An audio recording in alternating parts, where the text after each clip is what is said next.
Hi friends, ఈరోజు వచ్చి మనం హ్యాండ్కి వచ్చేసి పైన రాసి హ్యాండ్స్ టైపు చిన్న బుట్ట అయితే పెట్టుకుంటున్నాం కదా, దానికి ఎలా స్టిచ్ చేసుకోవాలనేది చూద్దాము. మనం ఎంత హైట్ తీసుకుంటున్నామో అంతవరకు ఒక మార్కింగ్ అయితే చేసుకోవాలండి.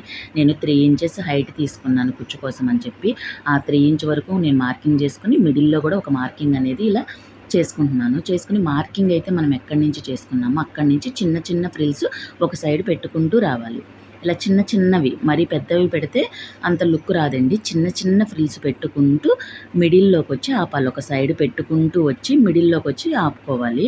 ఇలా మిడిల్లోకి వచ్చిన తర్వాత ఇప్పుడు ఒక సైడ్ నుంచి పెట్టుకుంటూ వచ్చాం కదా, ఇప్పుడు రెండో సైడు ఆపోజిట్ పెట్టుకుంటూ వెళ్ళాలి ఫ్రిల్స్. అదే చిన్న చిన్న ఫ్రిల్స్ ఆపోజిట్ చిన్నగా పెట్టుకుంటూ ఇట్లా స్టిచ్ చేసేసుకోవాలి. చూడండి నేను ఎలా స్టిచ్ చేస్తున్నానో.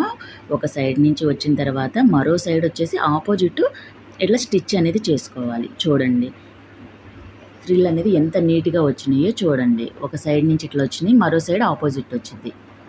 చూసారు కదా, హ్యాండ్ మనం బ్లౌజ్కి స్టిచ్ చేసిన తర్వాత కూడా ఎంత నీట్గా పర్ఫెక్ట్గా మనకి ఫ్రిల్స్ అనేది బుట్ట అనేది ఎంత నీట్గా కనిపిస్తుందో చూసారు కదా.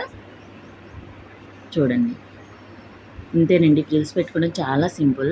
నా వీడియో కనుక నచ్చితే లైక్ చేయండి ఫ్రెండ్స్, అలాగే నా ఛానల్ని సబ్స్క్రైబ్ చేయండి. Thank you for watching.